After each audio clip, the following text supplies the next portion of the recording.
Bonjour, c'est Cédric pour la vidéo hebdo du club e-devenir trader. Alors cette semaine, on a eu pas mal d'actions, notamment sur le DAX, puisque on a une séquence, pas forcément de retournement de marché, mais en tout cas de retour de la volatilité sur le DAX. Alors vous pouvez voir sur l'indice là que je vous montre, depuis le début de l'année 2015, on a un magnifique trend haussier sur le marché européen, le marché allemand plus précisément. On a le même genre de mouvement sur le CAC 40, mais ce qui s'est passé là cette semaine au cours des deux dernières séances, c'est qu'on a eu une perte de pratiquement moins 5% à l'espace de deux séances. Et la semaine dernière, si vous avez vu la vidéo hebdo, je vous expliquais que moi je m'attendais tout simplement, on avait un signal de hausse, là une cassure, donc je m'attendais à une continuation tout simplement du trend haussier et surtout que nos screeners et nos positions nous permettent d'être plutôt très positifs sur les marchés puisque tout se passe très bien, la plupart des trades sont gagnants et on a vraiment des belles plus-values qui se mettent en place sur on va dire les trois quarts des positions qui sont détenues en portefeuille. Donc ça c'est sur des unités de temps hebdo, on a vraiment des belles tendances sur les actions qu'on sélectionne. Donc pour moi, voilà ce qui se passe, enfin mon anticipation sur le DAX était vraiment à la hausse. Et là ce qui s'est passé, c'est que bim bam boum, on a cassé. Alors on a invalidé le signal de hausse ici de cette petite pattern qui est une Minita séance. Ensuite on a cassé à la baisse la trendline. Ça signifie tout simplement cette histoire que le momentum haussier depuis le début de l'année, il est terminé, que maintenant on rentre dans une séquence avec plus de volatilité, certainement une consolidation autour de la zone des 11 500 points sur le DAX. Ça m'étonnerait qu'on descende sur les 11 000 points actuellement parce que je vais vous montrer ça juste après. Sur le Nasdaq et sur le CAC 40, on est toujours dans une phase de momentum haussier, on est toujours dans une phase vraiment haussière à moyen terme. Donc voilà. En tout cas, voilà ce qui se passe. Pour le marché allemand, on va voir si c'est le déclencheur de la grosse correction de marché qui risque d'avoir lieu pour le mois de mai, parce que vous savez que statistiquement, les mois de mai, juin, juillet, août, septembre ne sont pas favorables à l'investissement boursier, comme vous pouvez le voir sur ce graphique. Qui met en avant depuis l'année 1950 jusqu'à je crois que c'est 2013, mai 2013. Vous voyez qu'en bleu ici on a les stats pour un portefeuille qui est détenu sur le S&P toute l'année en dehors de la période de mai à fin septembre. Et donc en rouge toute la période, la mauvaise période, donc détention du portefeuille de mai à septembre, de 1er mai à fin septembre, et le même portefeuille mais détenu le reste de l'année. Donc vous voyez qu'il y a une énorme différence et que donc la période de mai à fin septembre n'est pas propice à l'investissement boursier.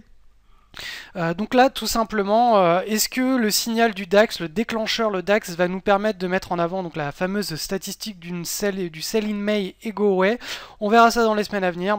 En tout cas, si on s'en réfère au CAC 40, donc je charge le PXI, pour le moment rien n'est moins sûr puisque vous voyez qu'ici on a toujours notre trend haussier qui est valide. Tant que la trendline tient ici, on est toujours dans une logique haussière. Donc ce qui s'est passé en Allemagne pour le moment c'est un épiphénomène et on ne peut pas encore partir du principe que on a une correction de marché qui va se démocratiser sur tous les marchés.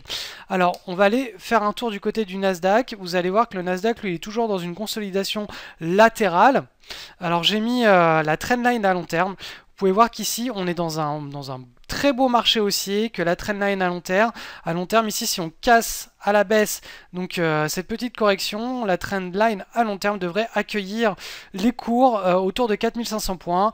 Et comme je le répète, là pour le moment on est dans un scénario neutre à court terme sur le Nasdaq, et à moyen terme on est sur une séquence de hausse, et à long terme on est aussi sur une séquence de hausse. Donc pour le moment, pas d'inquiétude, mais on surveille quand même de près ce qui se passe en Allemagne parce que ça peut être vraiment le gros déclencheur d'une grosse correction de marché pour l'été.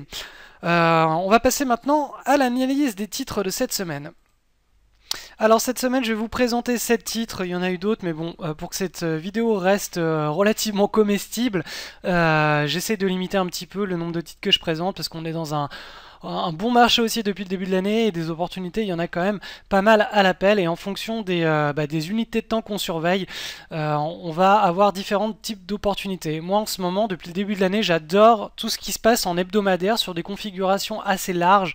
C'est vraiment, voilà, c'est ce que je trouve être le plus pur en termes de de qualité de configuration technique. On est vraiment dans un marché qui nous offre des très belles opportunités sur les unités de temps en hebdo. Donc en daily, vous voyez que ça ressemble plus à des larges bases, et en hebdo, on va davantage être sur des belles petites patterns, comme je l'enseigne dans la formation, entrer au bon moment. Alors là, pour le coup, ici, il y avait un petit peu trop de volat pour avoir une belle pattern en hebdo à trader, mais en daily on avait quelque chose d'assez sympa. C'était un mix entre l'hebdo et le daily. Bref, ici on a un beau trend aussi au préalable. Alors vous voyez que là on est passé de on a pris plus de 300% en l'espace de un mois et demi, au mois de septembre de l'année dernière. On a consolidé. Là, la consolidation est assez basse. Ça j'aime moins. J'aurais préféré que ça consolide un petit peu moins bas. Cependant, vous voyez que là le pivot a été bien mis en avant, une fois, deux fois, trois fois, quatre fois, cinq fois, six fois, et là on casse. Et là quand on casse, qu'est-ce qui se passe? On a les volumes en augmentation, donc ça nous signale en gros que les opérateurs ils arrivent. Donc là il y avait une séquence de prise de position ici avec pendant le breakout, en post-breakout, en pyramidage possible, et donc le lendemain on a eu la validation du signal. Donc là ça faisait partie des opportunités qui étaient assez facilement gérables cette semaine et qui étaient identifiées avec le screener de news et les rushs boursiers. Alors ensuite le titre TTHI. Alors celui-ci, voilà, je vous ai mis le signal qui aurait pu être pris. Alors j'ai pas pris ce trade, je vais vous expliquer pourquoi. Tout simplement parce qu'on a eu une très forte correction de marché ici en daily. Vous voyez que là on est vraiment allé très bas, et ça moi j'aime pas du tout. Par contre quand on regarde à long terme, cette action elle a une très bonne psychologie. Elle enchaîne les patterns, les consolidations avec des cassures qui engendrent eux aussi des beaux petits runs avec à chaque fois une plus-value à la clé ou une neutralisation très simple. Et là pour le coup ici avec nos screeners en post-breakout, donc de news et des rushs boursiers, on avait une opportunité qui était potentiellement gérable. Pourquoi? Tout simplement parce qu'on avait des volumes en explosion, on avait un très joli pivot, et si on passe sur une unité de temps en weekly, on voit que là tout de suite ça prend tout son sens, puisqu'on a une belle pattern, une belle hausse au préalable, une belle pattern mise en avant ici, puisqu'on a un beau pivot qui a été testé une fois, deux fois. Là on a une micro pattern, on a les volumes qui arrivent. Encore une fois, moi le seul truc que j'aime pas sur cette pattern, c'est cette forte baisse qui pour moi trop brutale, trop intense. Je préfère rester à l'écart. Et surtout qu'on a quand même régulièrement des patterns pratiquement cas d'école toutes les 3 semaines sur les unités de temps en hebdo, donc je préfère vraiment attendre la perfection. En attendant, ça faisait partie des opportunités gérables cette semaine, notamment en post-breakout.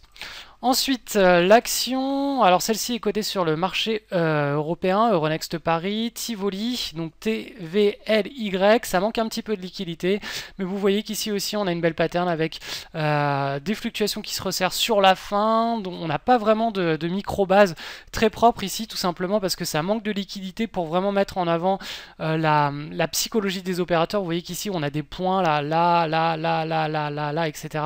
Donc ça manque un petit peu de liquidité. Cependant, voilà, si on regarde sur une unité de temps en weekly, on a quand même quelque chose de très sympathique, avec toujours ce trend aussi au préalable qui nous montre que cette action elle est à la faveur des investisseurs, ils entrent dessus à moyen long terme, et que là les investisseurs reviennent avec notamment ces volumes en forte augmentation ici. Ensuite, une requête. Alors une requête qui est passée sur nos... Alors c'est MDG1. Elle est passée sur nos screeners de requêtes, donc sur le marché allemand et aussi sur les rushs boursiers. Alors vous voyez, alors typiquement une requête, à quoi ça ressemble? C'est une extraction d'une large base comme là, un énorme rush. Quand je dis un énorme rush, c'est plusieurs dizaines de pourcents. Vous allez voir qu'ici, on a pris 277% en l'espace de quelques séances. On a une consolidation. Cette consolidation, on peut gérer justement le breakout pendant le breakout et éventuellement après le breakout, en post-breakout, si on n'est pas trop loin du pivot. Alors là, ici, il y avait un trade qui était gérable. Ce trade, il pouvait être pris donc sur la cassure du pivot. Attention, le R1 est tapé, donc le trade est neutralisé. Donc pour tous ceux qui ont pris cette position, il n'y a plus de perte potentielle possible, mais on va peut-être demain taper le stop. Hein. On verra ce qu'il en est. demain lundi. Ensuite, l'action FFP, cotée sur Euronext Paris, elle nous était retournée avec le screener de news, des leaders, des requêtes et des rushs boursiers. Alors, elle n'a rien d'exceptionnel, c'est une pattern correcte. Vous voyez que là, on a une extraction d'une, on va dire, c'est pas vraiment une large base parce que le pivot est pas très bien respecté, mais bon, vous voyez que là, pendant l'année 2014, on a consolidé, on a cassé à la hausse, de forts volumes ici, donc les investisseurs qui se mettent à s'intéresser vraiment à ce titre. Le titre part à la hausse, on dessine une belle petite pattern, des volumes ici sur le breakout. Donc ici, on va dire que c'est un leader, un classique, un leader, avec une pattern pas trop moche. Ensuite, avant-dernière action, alors celui-ci était retourné par le screener des rushs boursiers. Alors voilà, je voulais vous présenter cette action tout simplement parce que, à mon sens, c'est une très belle pattern. Vous voyez qu'ici, on a des fluctuations qui sont de moins en moins importantes. On a un beau pivot qui est mis en avant une fois, deux fois, trois fois, quatre fois, cinq fois, six fois, et là on a le breakout le 14 avril. On a cette micro-base, une micro-base. Au préalable, on a un run. Alors, cette pattern est franchement magnifique. Le seul problème de cette action, c'est la psychologie à moyen long terme. Et pour qu'on ait un trade qui soit vraiment gérable, il nous faut tous les ingrédients. Et ici, l'ingrédient qui manque à cette action, c'est le momentum. Il n'y a pas suffisamment de momentum. Vous voyez que là, on n'a pas suffisamment de force sur cette action. Donc, si vous voulez apprendre à développer donc, vos capacités à reconnaître des vraies bonnes opportunités, je vous encourage à vous référer à l'action EABM qui s'appelle Entrer au bon moment et dans laquelle je vous explique tout ça avec une grille de lecture et vous saurez reconnaître par vous-même à partir de vos screeners ou des palmarès boursiers les meilleures opportunités de marché. Dernière action, celle-ci était retournée par le screener des rushs boursiers. Alors j'ai hésité à la présenter celle-ci. Je la présente d'un point de vue purement pédagogique. Pourquoi? Parce que voilà. Typiquement, ce genre d'action, moi, j'aime pas trop parce qu'il y a très peu de liquidité. Vous voyez que là, par exemple, on a ouvert carrément en dessous. On a une belle base qui est en train de se former. Là, on a la dernière partie de la base qui est en train de se former. Et qu'est-ce qui se passe en plein milieu? Là, on ouvre super bas. On revient clôturer dans les niveaux classiques, en plein milieu du spread. Là, on a des journées où il n'y a pratiquement aucune transaction. Vous voyez qu'il y a des points un petit peu partout. Le problème, si c'était que sur ce niveau-là, ce serait bon pour nous. J'explique tout ça dans la formation Entrer au bon moment. Le problème, c'est que c'est tout le temps. Et donc, cette action manque beaucoup trop de liquidité.